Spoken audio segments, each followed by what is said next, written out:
Welcome to Gotham's Silent Shadow, a tale of darkness and redemption in Gotham City, 2027. In this gripping saga, we delve into the heart of a city perpetually cloaked in shadows, where crime and corruption lurk around every corner. Follow the journey of David Wayne, known to the world as the Batman, as he navigates the treacherous streets of Gotham.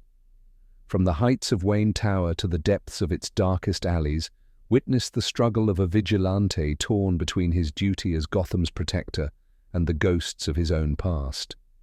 In Gotham's silent shadow, every shadow conceals a secret, every whisper carries a warning. As the rain-soaked streets echo with the cries of the innocent and the guilty alike, one man stands against the tide of darkness, seeking justice in a city where justice is a rare and precious commodity. Prepare to immerse yourself in a world where heroes and villains blur the lines between light and dark, where the legacy of one man's choices shapes the fate of an entire city. Join us on this journey through the labyrinthine alleys of Gotham, where secrets are uncovered and destinies are forged in the crucible of night. Now close your eyes and let the story unfold. Welcome to Gotham's Silent Shadow. Audiobook. Gotham's Silent Shadow, Batman, The Veil of the Forgotten Sins, The Tower, Gotham City, 2027. From the highest vantage point, Wayne Tower, the Batman gazes out over the sprawling urban jungle. The city, drenched in rain and shadows, pulses with a relentless, chaotic energy. It is both a sanctuary and a prison, a place where every corner hides a story of despair or defiance. Gotham, a city that never sleeps, shrouded in perpetual twilight. The rain falls like a curtain, obscuring the filth and the pain, but never truly washing it away. Beneath the neon lights and towering spires lies a festering wound, a labyrinth of alleys and streets where hope is a fleeting illusion. The rain continues to fall, each drop a tiny hammer striking the pavement, creating an unending rhythm that echoes the city's heartbeat. The skyscrapers, grim and foreboding, stand as silent sentinels, their Gothic facades casting long, menacing shadows. This city is a paradox, a blend of wealth and decay, where the powerful turn a blind eye to the suffering in the streets below. The financial district gleams like a beacon, while just a few blocks away, families huddle in crumbling tenements fighting for survival. The contrast is stark, the injustice glaring. His eyes scan the horizon, taking in the bridges that span the river, their iron frameworks illuminated sporadically by flashes of lightning. These bridges, lifelines that connect the disparate parts of the city, seem to symbolize the fragile threads holding Gotham together. The bridges, they bind this fractured city, threading together the rich and the poor, the innocent and the damned. But even they are not immune to the rot that spreads through Gotham's veins. Corruption, like rust, eats away at their foundations. Below, the streets teem with life, a chaotic dance of shadows and light. The sound of sirens wails in the distance, mingling with the hum of traffic and the murmur of voices. Gotham's underbelly, the dark corners where crime festers, is alive with activity. The streets are a symphony of chaos, a constant reminder of the city's dual nature. Here, in the alleyways and back streets, darkness reigns. Crime thrives, feeding on the desperation and fear that permeate the air. Yet there are moments of light, fleeting and fragile, where the city's spirit refuses to be extinguished. In the slums, shadows move furtively, hiding from the prying eyes of those who patrol the streets. The neon glow of seedy bars and nightclubs offers a brief escape, a place where Gotham's lost souls seek solace in the embrace of oblivion. These places, dens of vice and refuge, where the city's broken come to forget, if only for a moment. The neon lights cast garish reflections on the rain-slicked streets, masking the true darkness that lies within. Every face tells a story, every glance a silent scream for help that often goes unheard. Gotham's parks, overgrown and neglected, still hold a semblance of their former beauty. They are pockets of green in a concrete desert, offering a rare respite from the relentless urban sprawl. Even in this city of shadows, there are places where nature fights to reclaim its hold. The parks, though overrun and wild, are sanctuaries amidst the chaos. They remind us that life, no matter how battered, persists. As the night deepens, the city's skyline becomes a jagged silhouette against the stormy sky, a testament to Gotham's resilience and enduring spirit. Gotham is alive, a living, breathing entity. It is a city of contradictions, where light and dark coexist in an uneasy truce. Every night, it whispers secrets, tells tales of survival, of heroes and villains born from the same shadows. This is my city, and I am its guardian. The rain continues to fall, relentless and unyielding, as David Wayne, the Batman, stands watch over his city. The darkness is his ally, the night his domain. And as long as he breathes, Gotham will have its protector. Batman lands with practiced ease, his presence unsettling the gathered officers. They're young, new to the force, whispers of his existence passed around like urban legends. He steps forward, the rain-soaked streets reflecting the flashing lights of police cruisers. The officers, visibly nervous, exchange glances. Officer James Monroe. I can't believe he's real. Thought he was just a myth. Officer Michael Chang. I heard he took down a whole gang by himself last month. Some say he's not even human. Officer Emily Watson, whispering. Look at him. He's like a ghost. Officer Sarah Ramirez. Maybe he's more than a ghost. Maybe he's vengeance. Officer James Monroe. Yeah, right. More like a freak in a cape. Batman ignores the murmurs, his focus on the body lying in the alleyway. Commissioner Jim Gordon, now grizzled and close to retirement, steps forward waving smoke away from his face after lighting a cigarette. Jim Gordon. I didn't think you'd show up so quickly. Batman, crouching by the body, examines the wounds with a practiced eye. Batman. Punctures to the ribs, one taken from each side. Jim Gordon. What's that supposed to mean? Batman. A rib from Adam, taken by God and given to Eve. Gordon raises an eyebrow, surprised by the biblical reference. Jim Gordon. Didn't peg you for the religious type. Thought you'd be more into witchcraft or something. Batman remains silent, continuing his examination.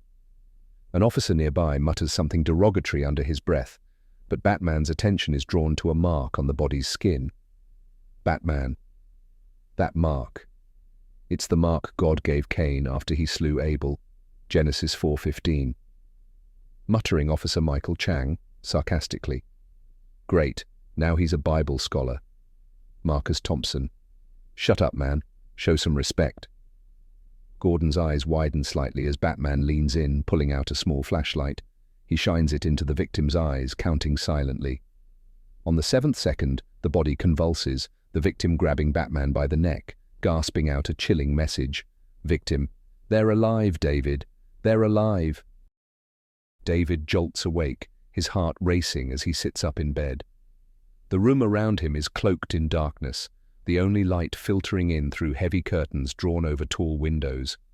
The walls are adorned with portraits of Wayne ancestors, their stern faces watching over the room with an air of silent judgment. The bedroom itself is spacious yet austere, furnished with dark wood and muted tones that match the Gothic architecture of Wayne Manor. A large, canopied bed dominates the center, its posts reaching towards a vaulted ceiling adorned with intricate moldings. David's breathing is ragged, his brow furrowed in distress. He runs a hand through his tousled hair, feeling the cold sweat clinging to his skin. A bandage is wrapped snugly around his torso, a stark reminder of recent battles fought in the shadows of Gotham. He swings his legs over the side of the bed, his bare feet meeting cool hardwood floors that creak softly under his weight. The room is silent, save for the distant ticking of an antique clock on a nearby dresser.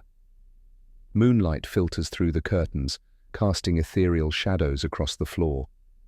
With a slight limp, David rises to his feet, his movements deliberate yet tinged with fatigue.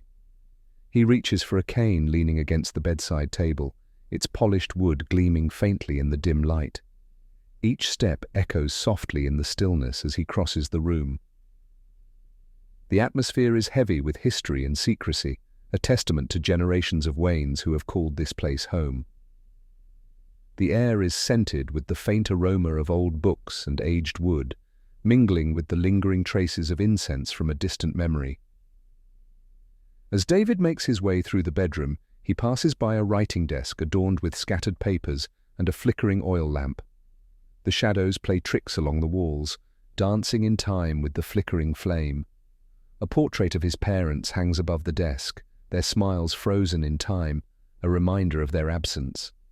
He pauses briefly at a tall mirror, its frame ornate and weathered with age.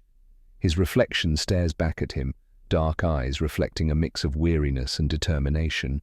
The lines on his face speak of battles fought and secrets kept, etched into his features like scars.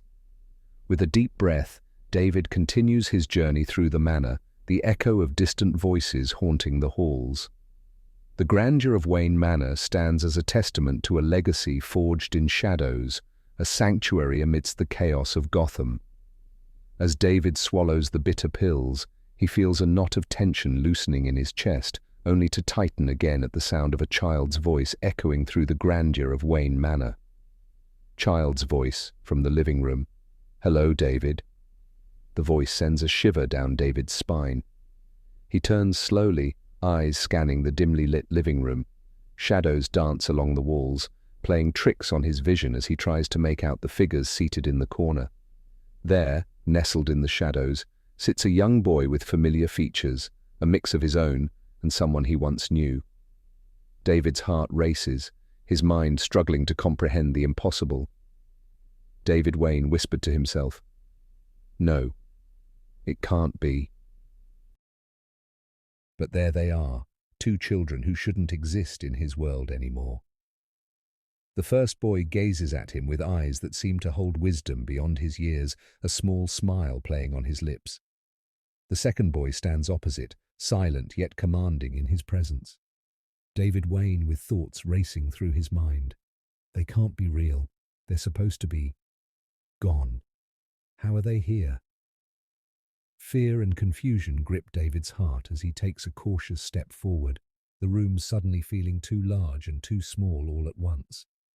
His hands tremble slightly at his sides, memories and regrets surfacing with painful clarity.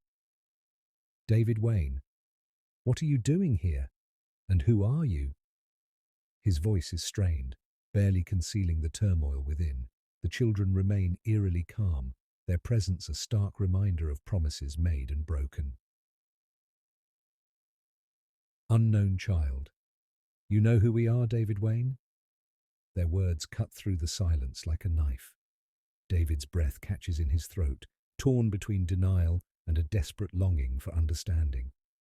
"David Wayne," desperation creeping into his voice, "you're not real. This isn't possible." But they are real. He can hear their soft breathing, see the way the moonlight catches in their eyes, a reflection of his own doubts and fears. Unknown boy 2. "You made promises, David, promises you haven't kept." David's shoulders tense, his mind racing with memories of a past he thought buried. The weight of guilt and regret threatens to overwhelm him as he struggles to find the right words, to justify choices made in the name of duty and sacrifice. "David Wayne," voice trembling, "I did what I had to do, you don't understand." The children exchange a knowing glance, their expressions filled with a blend of compassion and silent accusation. They represent a part of him he tried to forget, a son abandoned, a legacy tarnished by secrets. Unknown child. "We understand more than you realize." David's gaze flickers between them, searching for answers in their unwavering stares. They challenge him to confront the truth he's spent years avoiding, to face the consequences of his actions as both Bruce Wayne and Batman.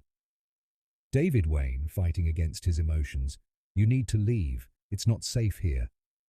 But they refuse to be dismissed. Their presence in Wayne Manor is a testament to unfinished business, a haunting reminder of the past that refuses to stay buried. Unknown Boy 2. We'll be here, David, waiting. As David turns away, retreating from the haunting echoes of his past, he feels their gaze lingering like a weight on his shoulders. The room feels colder now, filled with shadows that whisper of secrets yet to be revealed. David Wayne walks away from the haunting presence of the children, each step echoing softly in the cavernous halls of Wayne Manor. The air is thick with unresolved tension, shadows dancing along the walls like spectres of the past. As he moves through the dimly lit corridors, his mind races with questions and doubts. The encounter has stirred memories long buried, raising doubts about his choices and the secrets he has kept. In the living room, where the children had appeared, subtle Easter eggs hint at David's dual life. A worn-out batarang rests on a side table, a testament to nights spent patrolling Gotham's streets. A framed newspaper headline from years ago proclaims Batman's latest triumph against crime, its edges yellowed with age. The ticking of an antique clock fills the silence, marking the passage of time that David cannot erase. Portraits of Wayne ancestors gaze down at him from the walls, their stoic faces a reminder of the legacy he bears and the burdens he carries alone. Outside, Gotham City sprawls beneath a moonlit sky, its skyline a jagged silhouette against the night. Hidden within the city's depths are secrets yet to be uncovered, mysteries waiting to be unraveled. As David pauses at a window overlooking the city, a faint whisper carries on the wind, a promise of challenges yet to come, of battles yet to be fought. The weight of his responsibility as Gotham's protector presses upon him, a mantle he wears with both pride and weariness. In the distance, sirens wail, a reminder that Gotham never sleeps, that darkness and danger lurk around every corner. But tonight, it's not just criminals he must confront, it's the ghosts of his past, the echoes of decisions that shaped his destiny. With a heavy sigh, David turns away from the window, steeling himself for the trials ahead. The path before him is uncertain, fraught with obstacles and revelations yet to unfold. But one thing is certain, the children's words linger in his mind, a haunting refrain that he cannot ignore. Unknown child, whispering in Hebrew, Ath teshlem ldvd, ath kbar ella vmd leng km, ath arka vd kai shulven. David freezes, the ancient words ringing in his ears, a reminder that his past sins and promises will not stay buried forever. When he blinks, the children vanish into thin air, leaving behind only the faint echo of their voices. Asterisk, asterisk, fades to black. Asterisk, asterisk, to be continued.